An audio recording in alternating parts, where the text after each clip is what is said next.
ਵਾਹਿਗੁਰੂ ਜੀ ਕਾ ਖਾਲਸਾ ਵਾਹਿਗੁਰੂ ਜੀ ਕੀ ਫਤਿਹ। ਆਪਣੇ ਚੈਨਲ ਦੇ ਪਲੇਟਫਾਰਮ ਦੇ ਉੱਤੇ ਅਸੀਂ ਲਗਾਤਾਰ ਹਰ ਪੰਥ ਨਾਲ ਜੁੜੀ ਛੋਟੀ ਤੋਂ ਛੋਟੀ ਵੱਡੀ ਤੋਂ ਵੱਡੀ ਖਬਰ ਲੈ ਕੇ ਤੁਹਾਡੇ ਵਿਚਕਾਰ ਹਾਜ਼ਰ ਹੁੰਦੇ ਆ। ਤਾਜ਼ਾ ਇੱਕ ਖਬਰ ਲੈ ਕੇ ਜਿਹੜੀ ਅਸੀਂ ਤੁਹਾਡੇ ਨਾਲ ਜੁੜੇ ਹੈਗੇ ਆ। ਸ਼੍ਰੀ ਅਕਾਲ ਤਖਤ ਸਾਹਿਬ ਦੇ ਉੱਤੇ ਇੱਕ ਕੰਪਲੇਂਟ ਦਿੱਲੀ ਸਿੱਖ ਗੁਰਦੁਆਰਾ ਪ੍ਰਬੰਧਕ ਕਮੇਟੀ ਦੇ ਇੱਕ ਮੈਂਬਰ ਸਰਦਾਰ ਭੁਪਿੰਦਰ ਸਿੰਘ ਗਿੰਨੀ ਵੱਲੋਂ ਕੀਤੀ ਗਈ ਹੈ ਔਰ ਉਹਨਾਂ ਦੀ ਸ਼ਿਕਾਇਤ ਜਿਵੇਂ ਕਿ ਸੋਸ਼ਲ ਮੀਡੀਆ ਦੇ ਉੱਤੇ ਵੀਡੀਓਜ਼ ਵੀ ਵਾਇਰਲ ਹੋਈਆਂ, ਪੋਸਟਾਂ ਵੀ ਪਈਆਂ ਕਿ ਨਾਮਧਾਰੀਆਂ ਦੇ ਆਗੂ ਦਲੀਪ ਸਿੰਘ ਵੱਲੋਂ ਸ਼੍ਰੀ ਗੁਰੂ ਗ੍ਰੰਥ ਸਾਹਿਬ ਧੰਨ ਸਾਹਿਬ ਸ਼੍ਰੀ ਗੁਰੂ ਗ੍ਰੰਥ ਸਾਹਿਬ ਜੋ ਹਰ ਸਿੱਖ ਦੇ ਲਈ ਸਤਿਕਾਰਯੋਗ ਨੇ ਉਹਨਾਂ ਨੂੰ ਇੱਕ ਕਿਤਾਬ ਕਿਹਾ ਗਿਆ ਔਰ ਹੋਰ ਵੀ ਬੜੀ ਕੁਝ ਬਕਵਾਸ ਕੀਤੀ ਗਈ ਹੈਗੀ ਹੈ ਸਾਡੇ ਗੁਰੂ ਗ੍ਰੰਥ ਸਾਹਿਬ ਦੇ ਬਾਰੇ 'ਚ। ਕੀ ਮਸਲਾ ਹੈ? ਭੁਪਿੰਦਰ ਸਿੰਘ ਕੀ ਕੰਪਲੇਂਟ ਲੈ ਕੇ ਸ਼੍ਰੀ ਅਕਾਲ ਤਖਤ ਸਾਹਿਬ ਗਏ ਨੇ, ਉੱਥੇ ਕੀ ਗੱਲਬਾਤ ਹੋਈ, ਕੀ ਗੱਲ ਪੂਰੀ ਡਿਟੇਲ ਲੈਣ ਦੇ ਲਈ ਸਰਦਾਰ ਭੁਪਿੰਦਰ ਸਿੰਘ ਗਿੰਨੀ ਸਾਡੇ ਨਾਲ ਜੁੜ ਚੁੱਕੇ ਨੇ।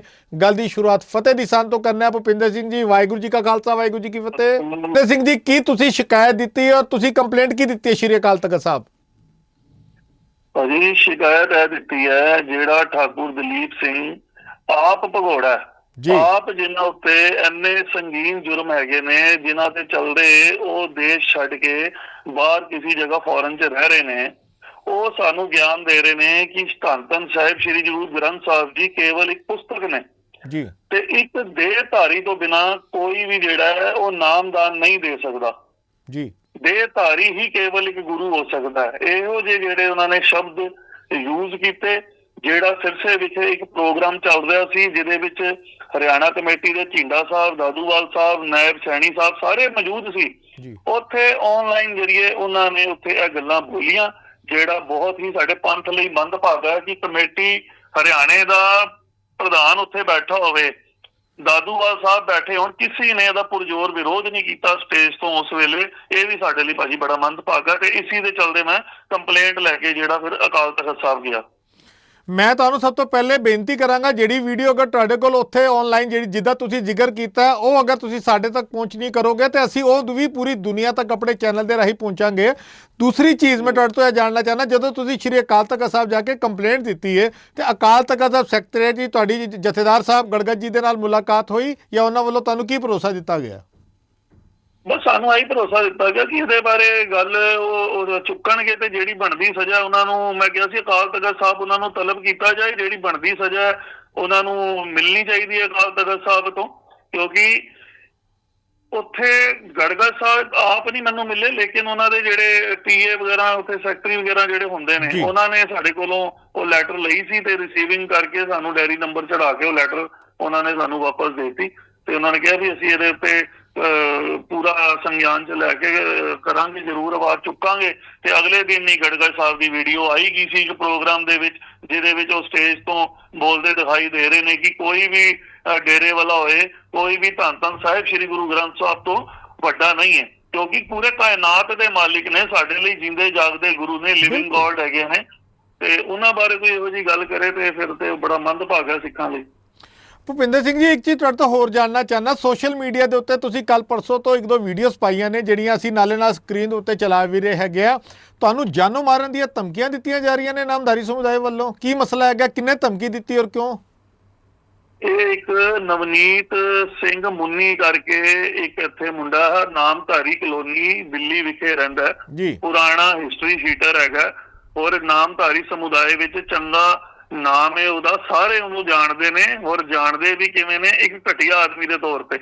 ਉਹਨੂੰ ਠਾਕੁਰ ਦਲੀਪ ਸਿੰਘ ਵੱਲੋਂ ਫੰਡਿੰਗ ਹੁੰਦੀ ਹੈ, ਉਹਨਾਂ ਦਾ ਉਹ ਸਪੋਰਟਰ ਹੈ। ਉਹਨਾਂ ਨੂੰ ਜਿਹੜੇ ਵੀ ਦਿੱਲੀ ਕੰਮ ਪੈਂਦੇ ਨੇ ਉਹ ਮੁੰਡੇ ਨੂੰ ਕਹਿ ਕੇ, ਬਾਕੀ ਉਹਨੇ ਅੱਗੇ ਆਪਣੀ ਟੀਮ ਬਣਾਈ ਹੋਈ ਹੈ ਕੁਝ ਗੁੰਡੇ ਬਦਮਾਸ਼ਾਂ ਦੀ, ਜਾਂ ਕਹਿ ਲਈਏ ਜਿਹੜੇ ਵੀ 15, 20, 25 ਬੰਦੇ ਉਹਨਾਂ ਨੂੰ ਫੋਲੋ ਕਰਦੇ ਨੇ। ਕਿਉਂਕਿ ਯਾਦ ਹੋਣਾ ਆਪ ਜੀ ਨੂੰ, ਜਦੋਂ ਨਾਮਧਾਰੀ ਰਮੇਸ਼ ਨਗਰ ਗੁਰਦੁਆਰੇ ਵਿੱਚ ਰੋਲਾ ਪਿਆ ਸੀ ਦੋਨੋਂ ਗੁੱਟਾਂ ਦੇ ਵਿੱਚ, ਉਸ ਟਾਈਮ ਇੱਥੇ ਮਾਤਾ ਚੰਦ ਕੌਰ ਜੀ ਵੀ ਆਏ ਹੋਏ ਸੀ, ਸਾਰੇ ਆਏ ਹੋਏ ਸੀ ਤੇ ਉਹਨਾਂ ਦੀ ਅੱਖਾਂ 'ਚ ਮਰਚਾਂ ਸੱਟਣ ਦਾ ਜਿਹੜਾ ਵਾਕਿਆ ਪੂਰੀ ਦਿੱਲੀ ਵਿੱਚ ਬੜਾ ਫੇਮਸ ਹੋਇਆ ਸੀ, ਜਿਨ੍ਹਾਂ ਨੂੰ ਤੁਸੀਂ ਸਾਰੀ ਜ਼ਿੰਦਗੀ ਪੂਜਦੇ ਰਹੇ। ਆਪ ਹੀ ਤੁਸੀਂ ਅਗਰ ਉਹਨਾਂ ਦੀ ਅੱਖਾਂ 'ਚ ਮਰਚਾਂ ਪਾ ਰਹੇ ਹੋ, ਦੋ ਗੁੱਟ ਜਦੋਂ ਇਹ ਅਲੱਗ ਹੋਏ ਨੇ ਉਹਦੇ ਵਿੱਚ ਵੀ ਇਹ ਬੰਦਾ ਨਾਮਜ਼ਦ ਸੀ। ਤੇ ਹੋਰ ਵੀ ਜਿਹੜੇ ਇੱਥੇ ਜਿੰਨੇ ਕਲੇਸ਼ ਹੁੰਦੇ ਰਹੇ ਨੇ ਇਹ, ਤੇ ਇਹਦੇ ਨਾਲ ਜਿਹੜੀ ਇਹਨੇ ਆਪਣੀ ਇੱਕ ਟੀਮ ਬਣਾ ਰੱਖੀ ਹੈ, ਉਹ ਸਾਰੇ ਹੀ ਬੰਦੇ ਬਾਰ-ਬਾਰ ਠਾਕੁਰ ਦਲੀਪ ਸਿੰਘ ਨਾਲ ਉਹਨਾਂ ਦਾ ਨਾਮ ਜੁੜਦਾ ਆ ਰਿਹਾ ਤੇ ਇਹ ਸਾਰੇ ਉਹ ਕੇਸਾਂ ਨਾਮਜ਼ਦ ਰਹੇ ਨੇ।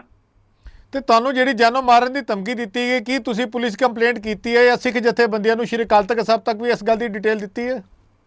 ਨਹੀਂ, ਅਕਾਲ ਤਖਤ ਸਾਹਿਬ ਤੋਂ ਤੇ ਆ ਕੇ ਜਿਸ ਦਿਨ ਮੈਂ ਆਪਣੇ ਪਿੰਡ ਸਮਾਣੇ ਹੈਗਾ ਸੀ, ਉਦੋਂ ਮੈਨੂੰ ਰਾਤੀ ਜਦੋਂ ਇਹਦਾ ਫੋਨ ਆਉਂਦਾ ਤੇ ਮੈਂ ਸਮਝ ਗਿਆ ਵੀ ਫੋਨ ਆ ਰਿਹਾ ਉਹਨਾਂ ਦਾ ਹੀ ਫਾਲੋਅਰ ਹੈ, ਤੇ ਮੈਂ ਦੂਸਰੇ ਕਾਲ ਤੋਂ ਰਿਕਾਰਡਿੰਗ ਚਾਲੂ ਕਰ ਲਈ ਸੀ ਫੋਨ ਤੋਂ। ਮੇਰੇ ਫੋਨ 'ਚ ਕਿਉਂਕਿ ਰਿਕਾਰਡਿੰਗ ਨਹੀਂ ਹੁੰਦੀ, ਤੇ ਮੈਂ ਕੈਮਰਾ ਔਨ ਕਰ ਲਿਆ ਦੂਸਰੇ ਫੋਨ ਦਾ, ਉਹਦੇ ਵਿੱਚ ਇਹਦੀਆਂ ਸਾਰੀਆਂ ਗੱਲਾਂ ਰਿਕਾਰਡ ਹੋਈਆਂ ਜੋ ਮੈਂ ਸਭ ਸਾਹਮਣੇ ਚਲਾਈਆਂ। ਲੇਕਿਨ ਮੈਨੂੰ 2 ਦਿਨ ਹੋ ਗਏ ਨੇ ਹੁਣ ਦਿੱਲੀ ਆਏ ਹੋਏ, ਪਰ ਮੈਨੂੰ ਟਾਈਮ ਨਹੀਂ ਲੱਗਿਆ। ਮੈਂ ਹੁਣ ਛੇਤੀ ਥਾਣੇ ਜਾ ਕੇ ਇਹਦੀ ਜਿਹੜੀ ਕੰਪਲੇਂਟ ਹੈਗੀ ਆ ਉਹ ਵੀ ਦੇਣੀ ਹੈ, ਕਿਉਂਕਿ 1-2 ਦਿਨ ਆਪ ਸਾਰੇ ਵੀ ਫੇਸਬੁੱਕ ਤੇ ਦੇਖ ਹੀ ਰਹੇ ਹੋ, 1-2 ਦਿਨ ਤੋਂ ਇੰਨਾ ਰੋਲਾ ਪਿਆ ਹੋਇਆ ਕਿ ਮੈਨੂੰ ਵਿੱਚੋਂ ਟਾਈਮ ਹੀ ਨਹੀਂ ਲੱਗਿਆ ਕਿ ਮੈਂ ਜਾ ਕੇ ਕੰਪਲੇਂਟ ਕਰਾ ਸਕਾਂ। ਸਾਡੇ ਚੈਨਲ ਦੇ ਰਾਹੀਂ ਤੁਹਾਡੀ ਆਵਾਜ਼ ਪੂਰੀ ਦੁਨੀਆ ਤੱਕ ਪਹੁੰਚ ਰਹੀ ਹੈ। ਪੂਰੀ ਦੁਨੀਆ ਦੇ ਸਿੱਖ, ਅਮਰੀਕਾ, ਕੈਨੇਡਾ, UK, ਯੂਰਪ, ਹਰ ਜਗ੍ਹਾ ਤੁਹਾਡੀ ਇਹ ਵੀਡੀਓ ਪਹੁੰਚਣੀ ਹੈਗੀ ਹੈ।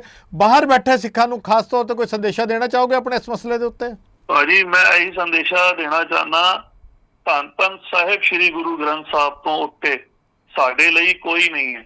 ਉਹਨਾਂ ਲਈ ਸਾਨੂੰ ਚਾਹੇ ਆਪਣਾ ਸਾਰਾ ਕੁਝ ਵਾਰਨਾ ਪਏ, ਕਿਉਂਕਿ ਸਾਰਾ ਕੁਝ ਉਹਨਾਂ ਦਾ ਹੀ ਦਿੱਤਾ ਹੋਇਆ। ਬਿਲਕੁਲ। ਲੇਕਿਨ ਅੱਜ ਜਦੋਂ ਮੈਂ ਪਹਿਲਾਂ ਵੀ ਆਪਣੀ ਵੀਡੀਓ 'ਚ ਬੋਲਿਆ, ਸਾਡੇ ਘਰ ਮਾਪਿਓ ਸਾਡੇ ਤੰਦਰੁਸਤ ਨਹੀਂ ਹੈਗੇ, ਬਿਮਾਰ ਹੈਗੇ ਨੇ, ਉਹਨਾਂ ਲਈ ਗੁਰੂ ਸਾਹਿਬ ਤੋਂ ਮੰਗਣਾ, ਬੱਚਿਆਂ ਦੀਆਂ ਪੜ੍ਹਾਈਆਂ ਲਈ ਉਹਨਾਂ ਤੋਂ ਮੰਗਣਾ, ਕਾਰੋਬਾਰ ਲਈ ਉਹਨਾਂ ਤੋਂ ਮੰਗਣਾ, ਘਰ ਵਿੱਚ ਕੋਈ ਗਮੀ ਹੈ, ਖੁਸ਼ੀ ਹੈ, ਸਭ ਤੋਂ ਪਹਿਲੇ ਅਖੰਡ ਪਾਠ ਸਾਹਿਬ ਰਖਾ ਕੇ ਹਮੇਸ਼ਾ ਉਹਨਾਂ ਨੂੰ ਨਤਮਸਤਕ ਹੋ ਕੇ ਹੀ ਅਸੀਂ ਜਿਹੜੇ ਵੀ ਕੰਮ ਕਰਦੇ ਹਾਂ ਗੁਰੂ ਸਾਹਿਬ ਦਾ ਓਟ ਆਸਰਾ ਲੈ ਕੇ ਕਰਦੇ ਹਾਂ। ਅੱਜ ਮਤਲਬ ਗੁਰੂ ਸਾਹਿਬ ਤੇ ਕੋਈ ਗੱਲ ਆ ਜੇ ਤੇ ਸਿੱਖਾਂ ਵੱਲੋਂ ਬਿਲਕੁਲ ਵੀ ਆਵਾਜ਼ ਨਾ ਚੁੱਕਣਾ ਬੜਾ ਮੰਦਭਾਗਾ। ਗੁਰਬਾਣੀ ਵਿੱਚ ਵੀ ਕਿ ਲੈ ਤੂੰ ਕਾਂਦੀ ਏ ਲੋਗਨ ਰਾਮ ਖਿਲੋਣਾ ਜਾਣਾ, ਇਹਦਾ ਮਤਲਬ ਲੋਕਾਂ ਨੇ ਰੱਬ ਨੂੰ ਇੱਕ ਖਿਡੌਣਾ ਹੀ ਸਮਝ ਰੱਖਿਆ। ਕੋਈ ਗੁਰੂ ਸਾਹਿਬ ਲਈ ਹਾਂ ਦਾ ਨਾਰਾ ਜਿਹੜਾ ਹੈਗਾ ਅਗਰ ਅੱਜ ਨਹੀਂ ਮਾਰਦਾ, ਆਉਣ ਵਾਲੀ ਪਨੀਰੀ ਨੂੰ ਅਸੀਂ ਆਪਣੇ ਕੀ ਜਵਾਬ ਦੇਵਾਂਗੇ? ਜਦੋਂ ਵੀ ਇਹ ਗੱਲਾਂ ਨੇ ਇਤਿਹਾਸ 'ਚ ਦੁਹਰਾਈਆਂ ਜਾਣਗੀਆਂ ਤੇ ਉਹਦੇ 'ਚ ਪੁੱਛਿਆ ਜਾਏਗਾ ਕਿ ਉਸ ਸਮੇਂ ਕੀ ਦਿੱਲੀ ਵਿੱਚ ਸਿੱਖ ਜਿਉਂਦੇ ਨਹੀਂ ਸੀ? ਕਿ ਜਿਹੜੇ ਇੰਨੀ ਵੱਡੀਆਂ ਗੱਲ, ਮੈਂ ਕਹਿੰਦਾ ਉਹ ਨਾਮਧਾਰੀ ਨੇ, ਚਲੋ ਨਾਮਧਾਰੀ ਆਪਣੇ ਦੇਹਧਾਰੀ ਗੁਰੂਆਂ ਲਈ ਸਾਡੇ ਨਾਲ ਲੜਾਈ ਕਰ ਰਹੇ ਨੇ, ਹੋਰ ਸ਼ਰੇਆਮ ਉਸ ਵੀਡੀਓ 'ਚ ਕਹਿ ਰਹੇ ਨੇ ਅਸੀਂ ਨਹੀਂ ਮੰਨਦੇ ਗੁਰੂ ਗ੍ਰੰਥ ਸਾਹਿਬ ਜੀ ਨੂੰ ਗੁਰੂ।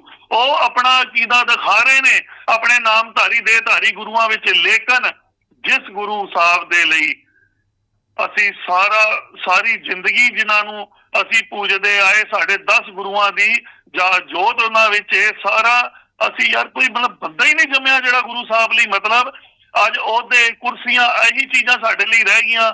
ਕਦੀ ਉਹਨਾਂ ਤੋਂ ਅਸੀਂ ਮੰਗਦੇ ਹਾਂ ਸਾਨੂੰ ਗੁਰਦੁਆਰਿਆਂ ਦਾ ਮੁੱਖ ਸੇਵਾਦਾਰ ਬਣਾ ਦਿਓ, ਨੱਕਾਂ ਰਗੜਦੇ ਆ, ਜਿਹੜੇ ਇਲੈਕਸ਼ਨ ਆਉਂਦੇ ਨੇ ਅੱਜ ਵੋਟਾਂ ਹੀ ਹਰ ਚੀਜ਼ ਮਤਲਬ ਇਹੀ ਰਹਿ ਗਈ ਸਾਡੇ ਲਈ, ਗੁਰੂ ਸਾਹਿਬ ਕੁਛ ਨਹੀਂ ਰਹੇ। ਤੇ ਬੜੀ ਸ਼ਰਮ ਦੀ ਗੱਲ ਹੈ, ਮੈਨੂੰ ਸਮਝ ਨਹੀਂ ਆ ਰਹੀ ਹੈ ਆਪਣੇ ਆਪ ਨੂੰ ਆਇਨੇ 'ਚ ਕਿਵੇਂ ਵੇਖਣਗੇ ਜਿਹੜੇ ਸਿੱਖ ਅੱਜ ਇਸ ਗੱਲ ਤੇ ਚੁੱਪ ਨੇ। ਕੱਲਾ ਗੁਰੂ ਗ੍ਰੰਥ ਸਾਹਿਬ ਜੀ ਮਹਾਰਾਜ ਮੇਰੇ ਗੁਰੂ ਨਹੀਂ ਨੇ, ਸਾਰਿਆਂ ਦੇ ਗੁਰੂ ਹੈਗੇ ਨੇ, ਪੂਰੀ ਕਾਇਨਾਤ ਦੇ ਮਾਲਕ ਹੈਗੇ ਨੇ। ਹਰ ਬੰਦਾ, ਹਰ ਨਾਨਕ ਨਾਮ ਲੈਵਾ ਬੰਦਾ ਜਿਹੜੇ ਵੀ ਗੁਰੂ ਘਰ ਵਿੱਚ ਆਪਣਾ ਨਿਸ਼ਚਾ ਰੱਖਦਾ, ਅਕੀਦਾ ਰੱਖਦਾ, ਉਹਨੂੰ ਇਹਦੇ ਵਿੱਚ ਆਵਾਜ਼ ਚੁੱਕਣੀ ਚਾਹੀਦੀ। ਉਹ ਕਿਸੇ ਵੀ ਧਰਮ ਦੇ ਨਾਲ ਭਾਵੇਂ ਬਿਲੋਂਗ ਕਰਦਾ ਹੋਵੇ, ਭਾਵੇਂ ਉਹ ਸਹਿਜਧਾਰੀ ਹੋਵੇ, ਸਿੱਖ ਹੋਵੇ, ਬਹੁਤ ਸੇਵਾਵਾਂ ਹਰ ਗੁਰਦੁਆਰਿਆਂ ਵਿੱਚ ਕਰਦੇ ਨੇ।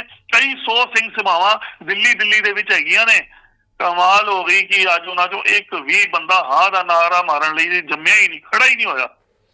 ਬਿਲਕੁਲ ਭੁਪਿੰਦਰ ਸਿੰਘ ਜੀ, ਤੁਹਾਨੂੰ ਦੱਸ ਦਈਏ ਤੁਸੀਂ ਹੁਣ ਇਹ ਅਲਫਾਜ਼ ਵਰਤੇ ਹੈਗੇ ਕਿ ਦਿੱਲੀ ਦੇ ਮੱਥੇ ਤੇ ਕਲੰਕ। ਮੈਂ ਤੁਹਾਨੂੰ ਇਤਿਹਾਸਿਕ ਪ੍ਰਮਾਣ ਦੇ ਦੇਣਾ, ਬਦਕਿਸਮਤੀ ਸਾਡੀ ਕੌਮ ਦੀ।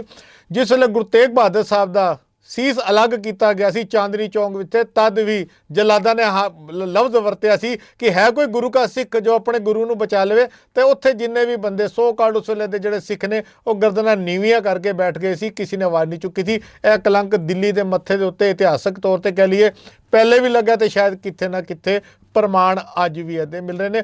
ਬਹੁਤ ਬਹੁਤ ਧੰਨਵਾਦ ਭੁਪਿੰਦਰ ਸਿੰਘ ਜੀ। ਅਸੀਂ ਇਸ ਮਸਲੇ ਦੇ ਉੱਤੇ ਆਉਣ ਵਾਲੇ ਦਿਨਾਂ 'ਚ ਤੁਹਾਡੇ ਨਾਲ ਪੋਡਕਾਸਟ ਵੀ ਕਰਾਂਗੇ, ਤੁਹਾਡਾ ਇੰਟਰਵਿਊ ਵੀ ਕਰਾਂਗੇ, ਤੇ ਜਿਹੜੀ ਅਗਲੀ ਖਬਰ ਹੋਏਗੀ ਤੁਹਾਡੇ ਨਾਲ ਅਸੀਂ ਪੂਰੀ ਡਿਟੇਲ ਰੱਖ ਦਾਂਗੇ। ਤੁਹਾਡਾ ਬਹੁਤ ਬਹੁਤ ਧੰਨਵਾਦ। ਵਾਹਿਗੁਰੂ ਜੀ ਕਾ ਖਾਲਸਾ, ਵਾਹਿਗੁਰੂ ਜੀ ਕੀ ਫਤਿਹ। ਵਾਹਿਗੁਰੂ ਜੀ ਕੀ ਫਤਿਹ ਜੀ।